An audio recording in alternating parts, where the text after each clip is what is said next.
When XRP was trading under 40 cents, loud voices on television dismissed it as nothing more than a scam. Jim Cramer openly mocked it. At the same time, Elon Musk joked that betting against Cramer has historically been a surprisingly accurate strategy. While mainstream commentators focused on fear and doubt, major financial institutions were making very different moves behind closed doors. We are now just days away from a key regulatory milestone tied to the proposed Clarity Act. This is not being framed as just another piece of paperwork moving through Washington. Supporters believe it could act as a green light for broader crypto integration in the United States. If passed on schedule, it may provide long-awaited definitions that large institutions have been demanding before committing serious capital. Today we break down what many are calling the JPMorgan pivot. For years, traditional banks treated XRP with skepticism.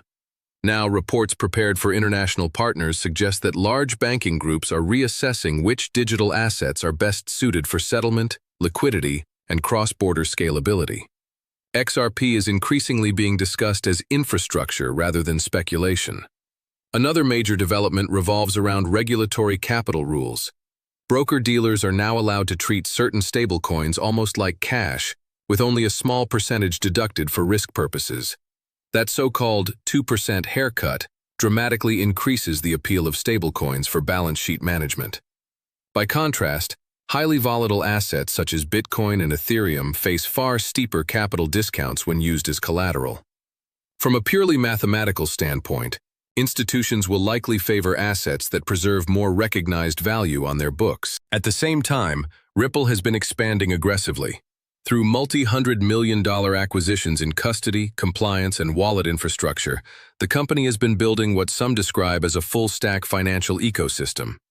Instead of launching just a token, Ripple has assembled custody solutions, liquidity tools, prime brokerage capabilities, and stablecoin integrations. The goal appears clear: become the settlement layer for banks rather than compete with them. Meanwhile, global payment networks are accelerating modernization. Instant cross-border transactions are no longer theoretical pilots. Large banking consortia across multiple countries have begun implementing real-time payment frameworks designed to move value as quickly as information travels online. In that environment, digital assets optimized for speed and low transaction costs are gaining renewed attention. The question investors must ask themselves is simple: are they focused on short-term narratives, or are they observing structural shifts? Institutions do not enter markets casually. They move when legal clarity, infrastructure readiness, and capital efficiency align. Many argue that those three factors are now converging. There is also a broader philosophical dimension. Most people define wealth as a number displayed in a bank account. A different perspective views wealth as control over time, the freedom to choose how each day is spent. If digital assets truly become foundational to global settlement, early holders of the right infrastructure tokens could see disproportionate gains. Consider the math often cited by bullish analysts. A modest four-figure investment today secures a significant number of tokens at current prices. If price discovery were to reach 3 or even 4 digits in coming years, the multiplication effect becomes dramatic. At $100 per token, that same position could grow into tens of thousands. At 500, it crosses into six-figure territory. At 1,000, it begins to approach life-altering sums for many households.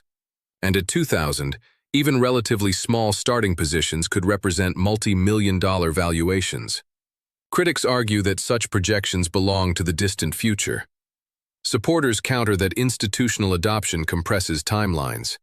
When large financial firms integrate an asset directly into treasury operations, custody frameworks, and cross-border liquidity corridors, demand can scale faster than retail markets expect. Still, wealth preservation matters as much as wealth creation.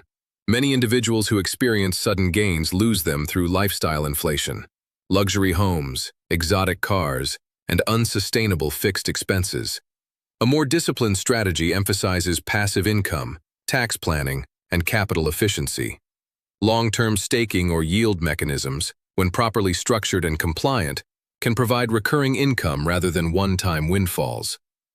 Why do most participants fail? Emotional volatility. They sell during downturns and chase green candles during hype cycles. They react to headlines rather than studying regulatory filings, institutional partnerships, and infrastructure rollouts.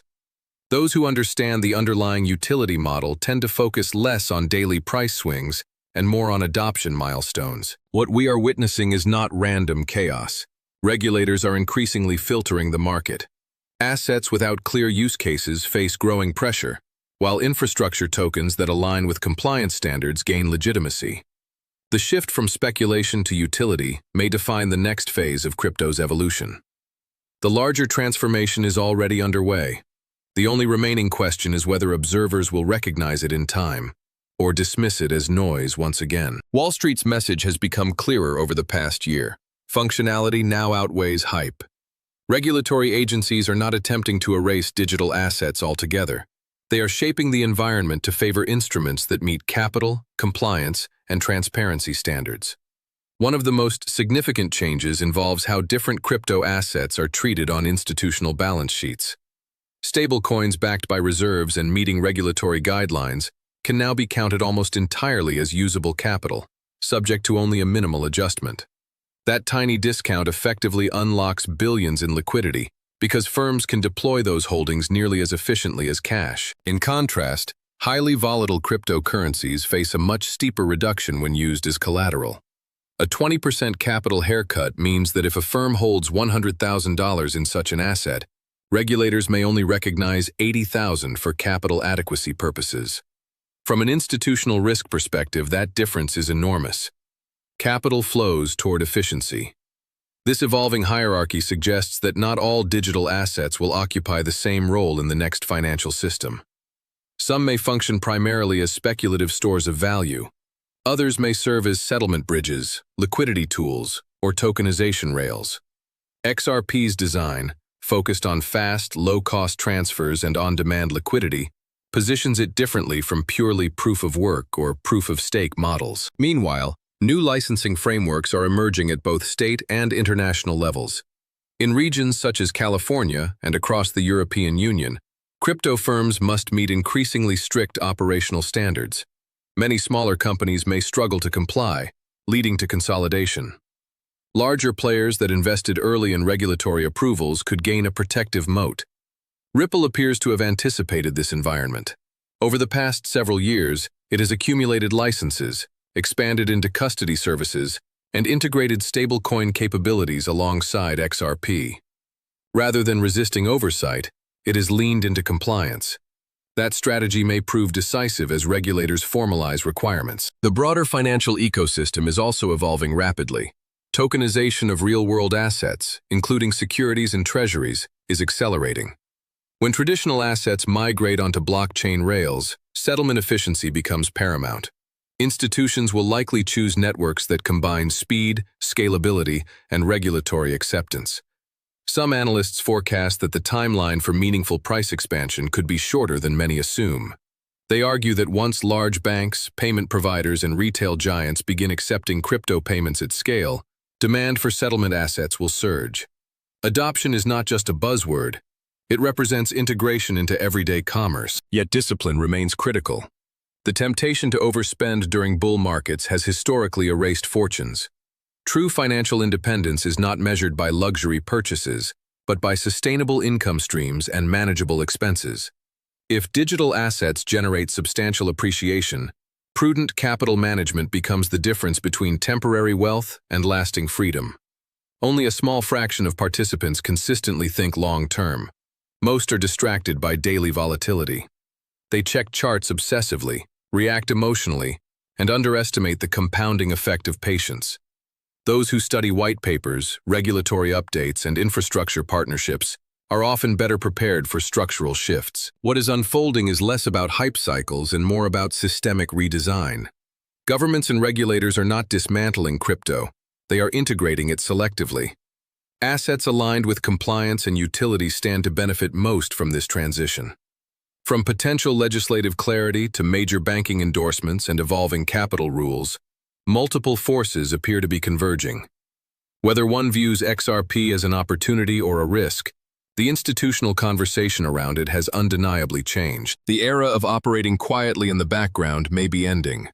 As digital settlement networks become embedded in global finance, the market will reward assets that function reliably under regulatory scrutiny. The transformation of financial infrastructure rarely happens overnight, but when it reaches critical mass, it tends to accelerate quickly.